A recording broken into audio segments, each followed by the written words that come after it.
എല്ലാവർക്കും നമ്മുടെ പുതിയൊരു വീഡിയോയിലേക്ക് സ്വാഗതം. ഞാൻ ജോയ്സി.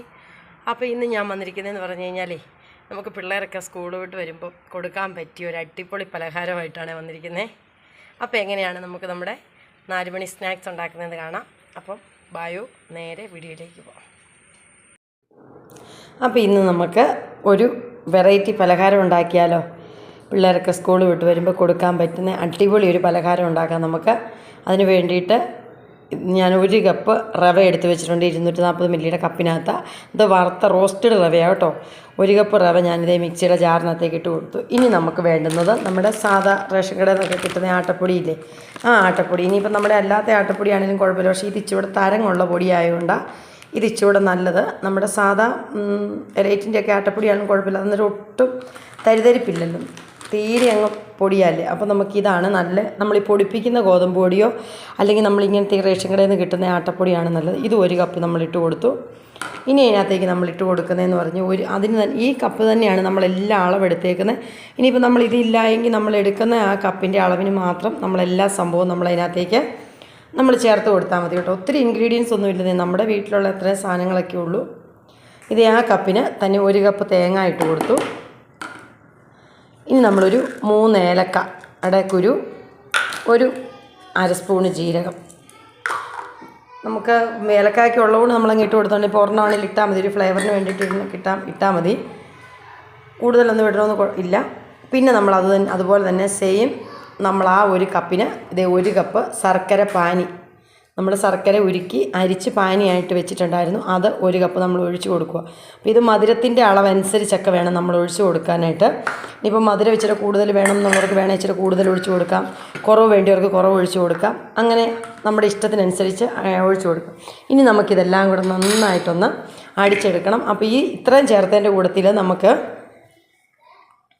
പാനി ഒഴിച്ചു, ഏലക്കായ ഇട്ടു, ജീരകം ഇട്ടു, തേങ്ങ ഇട്ടു, നമ്മുടെ റവ ഇട്ടു, ഗോതമ്പ് പൊടി ഇട്ടു. ഇനി നമുക്കിതിനകത്തേക്ക് ഒരു 1.5 സ്പൂണ് ചോറും ഒരു 1/2 സ്പൂൺ ഈസ്റ്റും കൂടെ നമുക്കൊന്ന് ചേർത്ത് കൊടുക്കണേ. ഒരു 1.5 മണിക്കൂർ മാത്രം ഇത് പുളിപ്പിക്കാൻ വെച്ചാൽ മതി. അപ്പോൾ നമുക്ക് നല്ല വട്ടയപ്പം ഉണ്ടാക്കിയെടുക്കുന്നവർ തന്നെ നമുക്ക് ഉണ്ടാക്കിയെടുക്കാൻ നല്ല അടിപൊളി ടേസ്റ്റാണ്. ഞാനൊരു ഇത്ര ഈസ്റ്റ് ചേർത്ത് കൊടുത്തു. നമ്മൾ ഒത്തിരി 2 എണ്ണത്തിനുള്ളതാണ് നമ്മൾ ഉണ്ടാക്കുന്നത്. ഇനി നമ്മളൊരു ചെറിയ സ്പൂണിന് ഒരു 1.5 സ്പൂണ് ചോറും കൂടെ നമ്മൾ ഇട്ട് കൊടുത്തു. നമ്മുടെ സ്പൂൺ ഇതാണ്, അപ്പോൾ അതിന് അത്രയും ചോറ് കൂടി ഇട്ട് കൊടുത്തു.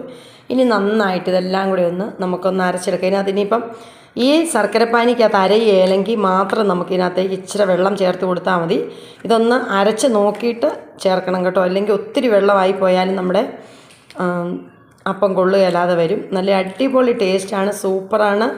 അപ്പം നമുക്കിത് ഒന്ന് അരച്ചെടുക്കാം. ഞാനിത് ഇങ്ങനെ ഉണ്ടാക്കി കഴിച്ചിട്ട് നല്ല അടിപൊളിയായിരുന്നു. അപ്പോൾ ഞാനോട് തന്നെ അതൊരു വീഡിയോ ആയിട്ട് നിങ്ങൾക്ക് കൂടി ഒന്ന് കാണിച്ചു തരാമെന്ന്. നമ്മൾ നന്നായിട്ട് അരച്ചെടുത്തിട്ടുണ്ട്, നമ്മുടെ മാവ് അരച്ചെടുത്തിട്ടുണ്ട്. അപ്പോൾ ഇനിയിപ്പോൾ നമുക്കിത് പാത്രത്തിനകത്തേക്കൊന്ന് ഒഴിക്കാം.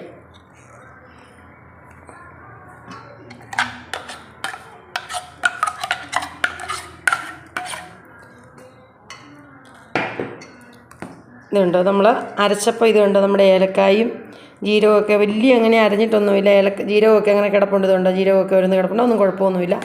നമുക്കിനിയിപ്പം ഇത് നല്ലപോലെ ഈ ജാറിനകത്ത് പിടിച്ചിരിക്കുന്നതല്ലാണ്ട് നമുക്കൊന്ന് നല്ലപോലെ ഒന്ന് വടിച്ചിടാവേ. നമ്മൾ ആ ജാറൊക്കെ മിക്സിയുടെ ജാറൊക്കെ ഒന്ന് കഴുകി അതിനകത്ത് എല്ലാം കൂടി ഒന്ന് ഒഴിച്ച് നമുക്കൊരു ഇത്രയും പരുവം മതി, ഒത്തിരി വേണ്ട. ഇനിയിപ്പോൾ നമുക്കിതിനകത്ത് ശർക്കരയുടെ മധുരം കുറവാണെന്ന് നമുക്ക് തോന്നുവാണെങ്കിൽ നമുക്ക് വേണമെങ്കിൽ നമുക്കൊരു ഇച്ചിരി മധുരം കുറവാണ്. അപ്പോൾ നമുക്കൊരു കാര്യം, നമ്മൾ ഉരുക്കി ശർക്കര എടുത്ത് വെച്ചിട്ടുണ്ട്, അതിൽ നമുക്കൊരു ശകലവും കൂടെ വേണമെങ്കിൽ ഒഴിച്ച് കൊടുത്തിട്ട് ഒന്നൊന്നുകൂടെ ഇളക്കി ഒന്നുകൂടെ ഒന്ന് മിക്സ് ചെയ്യാം കേട്ടോ. അപ്പോൾ നമുക്ക് മധുരം കുറവാണെങ്കിൽ നമ്മളത്ര ഒഴിച്ചപ്പം ഇതെല്ലാം കൂടെ അരഞ്ഞു വന്നപ്പോൾ നമുക്ക് ഇച്ചിരി മധുരത്തിന് കുറവ് വന്നിട്ടുണ്ട്. ഇനി നമുക്കിതിനകത്ത് 1 പിഞ്ച് ഉപ്പും കൂടി ഇട്ട് കൊടുക്കാം. നമുക്ക് ഒത്തിരി ഉപ്പിൻ്റെ ഒന്നും ആവശ്യമില്ല, മധുരമാണല്ലോ. അപ്പോൾ ഈ മധുരത്തിനെ ഒന്ന് ബാലൻസ് ചെയ്ത് നിർത്താൻ വേണ്ടിയിട്ട് നമുക്ക് 1 പിഞ്ച് ഉപ്പും കൂടി ഒന്നിട്ട് കൊടുക്കാവേ. നമുക്കിത് ഒരു 1.5 തൊട്ട് 2 മണിക്കൂർ വരെ നന്നായിട്ട് ഇത് ഇളക്കി മിക്സ് ചെയ്തെടുത്ത് മൂടി വെച്ചാൽ മതി. അല്ലാതെ നമ്മൾ ഒത്തിരി മണിക്കൂറുകളൊന്നും വെക്കണ്ട, അന്നേരത്തേക്ക് നല്ലപോലെ പുളിച്ച് വരും. അപ്പോൾ നമുക്ക് കാണുമ്പോൾ അറിയാം നമുക്ക് പുളിച്ച് വരുമ്പോഴത്തേക്ക്. അന്നേരം നമുക്കിതൊന്ന് ആവിയിലാണ് നമ്മളിത് പുഴുങ്ങിയെടുക്കുന്നത്. നമ്മൾ എണ്ണയ്ക്കകത്ത് പൊരിക്കുവോ അങ്ങനെയൊന്നല്ല, ഹെൽത്തി ആയിട്ടുള്ള വളരെ ടേസ്റ്റിയോടുകൂടി ഒരു അടിപൊളി ഒരു പലഹാരമാണ്. അപ്പോൾ നമുക്കിനി ഇത് എടുത്ത് മൂടി നമുക്കൊരു 2 മണിക്കൂർ റെസ്റ്റ് ചെയ്യാൻ വെക്കാം. എന്നിട്ട് നമുക്കിതെടുത്തുനിന്ന് എങ്ങനെയാകും നമുക്കൊന്ന് ഉണ്ടാക്കി നോക്കാം. അപ്പോൾ കാണാൻ നല്ല സോഫ്റ്റായിട്ട് നല്ല പഞ്ഞി പോലുള്ളൊരു പലഹാരമായിട്ട് നമുക്ക് ഉണ്ടാക്കിയെടുക്കാം. അങ്ങനെ നമ്മൾ 2 മണിക്കൂർ കഴിഞ്ഞു. നമ്മുടെ മാവ് അരച്ച് വെച്ചിട്ട് ഇനി നമുക്ക് നല്ലപോലെ ഇതുകൊണ്ട് ഇത് പുളിച്ച് നോക്കി നന്നായിട്ട് പുളിച്ച് വന്നിട്ടുണ്ട്. ഇനിയിപ്പോൾ ഇത് നല്ലപോലെ ഒന്ന് ഇളക്കി നമുക്ക് ഒരു പാത്രത്തിനകത്ത് ഇച്ചിരി എണ്ണയൊക്കെ തൂത്തേച്ച് നമുക്കൊന്ന് പുഴുങ്ങിയെടുക്കാം. നമ്മളെ വട്ടയപ്പം പുഴുങ്ങിയെടുക്കുന്ന പോലെ. സംഭവം ചേർക്കുന്നതൊക്കെ വട്ടയപ്പത്തിന് ചേർത്തിട്ടുണ്ട്. പിന്നെ വെറൈറ്റി മാവ് ഇതിൻ്റെ വെറൈറ്റി ആണെന്നേ ഉള്ളൂ. നമ്മുടെ റവയും ഗോതമ്പ് പൊടിയാണെന്നേ ഉള്ളൂ ചേർത്തേക്കുന്നത്. വേറെ കുഴപ്പമൊന്നുമില്ല. അപ്പോൾ ഇത് 2-3 ദിവസത്തേക്ക് നമ്മൾ ഇച്ചിരി കൂടുതൽ അരച്ച് വെച്ചേച്ച് വേണമെങ്കിൽ നമുക്ക് ഉണ്ടാക്കാം. ഇത് ഉണ്ടാക്കുന്നതിന് ഒരു അരമണിക്കൂർ മുമ്പെടുത്ത് വെളിയിൽ വെച്ചേച്ച് ഫ്രിഡ്ജിനകത്ത് വെച്ചിട്ട് വെളിയിൽ വെച്ചിട്ട് നമുക്ക് ഉണ്ടാക്കിയെടുത്താൽ മതി. ഇപ്പോൾ ഇതിന് മധുരവും ഒക്കെ കറക്റ്റുണ്ട്. അപ്പോൾ ഇനി നമുക്ക് കോരി ഒഴിച്ച് നമുക്ക് പുഴുങ്ങിയെടുക്കാമേ. അപ്പോൾ നമ്മൾ നേരത്തെ വെള്ളം തിളപ്പിക്കാൻ വെച്ചിട്ടുണ്ടായിരുന്നു. അപ്പോൾ ഞാൻ അതിനകത്തേക്കൊരു കേക്കിൻ്റെ ഒരു ട്രേ ആണ് വെച്ച് കൊടുത്തിരിക്കുന്നത്. എനിക്ക് ഇതിനകത്ത് കൊള്ളുന്ന നമ്മുടെ സ്റ്റീലിൻ്റെ പ്ലേറ്റ് ഇല്ലാത്തതുകൊണ്ട് ഞാൻ ഈ ഒരു ട്രേക്കകത്താണ് ഉണ്ടാക്കിയെടുക്കുന്നത്. അതിപ്പം എന്ത് പാത്രമായാലും കുഴപ്പമില്ല, നമ്മുടെ ഉള്ളത് വെച്ച് നമുക്ക് അഡ്ജസ്റ്റ് ചെയ്യാം. ഇനി ഞാനിത് ഒരു ശകലം ഓയിലൊക്കെ തൂത്തിട്ടാണ് ആ പാത്രം വെച്ചിരുന്നത്. നല്ലപോലെ ഒന്ന് ചൂടായില്ലെങ്കിൽ നമ്മൾ ഒഴിച്ച് മാവ് പാത്രത്തിലങ്ങ് പിടിച്ചിരിക്കും. അതുകൊണ്ട് അതിനകത്ത് തന്നെ നമ്മൾ ആ ഓയിലൊക്കെ തൂത്തിട്ട് അങ്ങോട്ട് തന്നെ വെച്ചിരിക്കുന്നത്. നമുക്ക് 2 എണ്ണത്തിനുള്ളതാണേ ഉള്ളത്. ഇത്രയും പൊടി നമ്മൾ എടുത്തിട്ട് ഒത്തിരി വലിയ തിക്കായിട്ട് വേണ്ട. ഇത് ഇത്രയും ഒഴിച്ച് അരിയിലൊക്കെ വീണതൊക്കെ തൂത്ത് കളഞ്ഞ് നമുക്കത് അടച്ച് വെക്കാതെ ഒരു 5 കൂടിപ്പോയാൽ 6 മിനിറ്റ് അല്ലെ 5 മിനിറ്റ് അതിൽ കൂടുതൽ ഒട്ടും വേണ്ടത് വെന്തെടുക്കാനായിട്ട്. നമുക്കൊന്ന് തുറന്ന് നോക്കാം. ഒരു 5 മിനിറ്റ് കഴിഞ്ഞിട്ടുണ്ട്.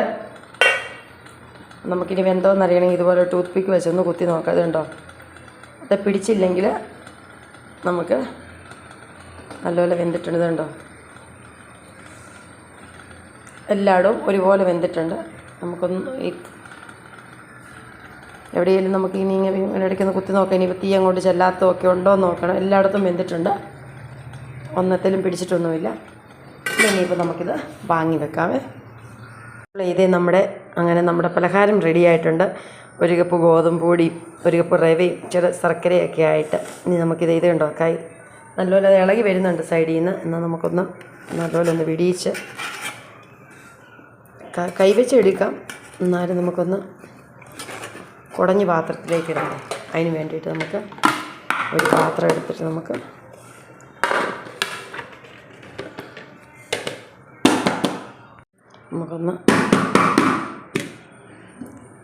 അപ്പോൾ അങ്ങനെ നമ്മുടെ അടിപൊളി. അപ്പോൾ ഇതെങ്ങനെ നമുക്ക് പിള്ളേരൊക്കെ വരുമ്പോഴത്തേക്ക് ഇത് കൂടെ ഒരെണ്ണം ഉണ്ടാക്കി വെച്ച് കഴിഞ്ഞാൽ പിള്ളേർക്ക് വളരെ ഹാപ്പിയാണ്. നല്ല മധുരമുണ്ട്, ശർക്കരയല്ലേ, പഞ്ചസാരയൊന്നുമല്ല, ഗോതമ്പ് പൊടിയും റവയും തേങ്ങായും വേറെ കെമിക്കൽസ് ഒന്നും ഇല്ലല്ലോ ഇതിനകത്ത്.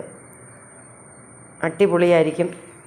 ഓരോ കഷ്ണവും ഒരു ഗ്ലാസ് ചായയൊക്കെ കൊടുത്തു കഴിഞ്ഞാൽ പിള്ളേർ വയർ നിറച്ച് കഴിച്ചോളും.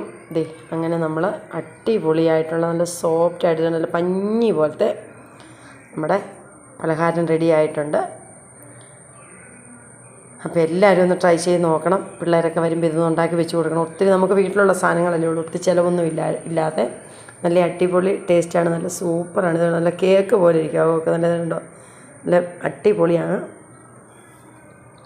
നല്ല മധുരവും ഏലക്കാടയും ജീരകത്തിൻ്റെയും ടേസ്റ്റും തേങ്ങായും എല്ലാം ഉണ്ട്. നല്ല സൂപ്പറാണ്. അപ്പോൾ എല്ലാവരും ഒന്ന് ട്രൈ ചെയ്ത് നോക്കണം.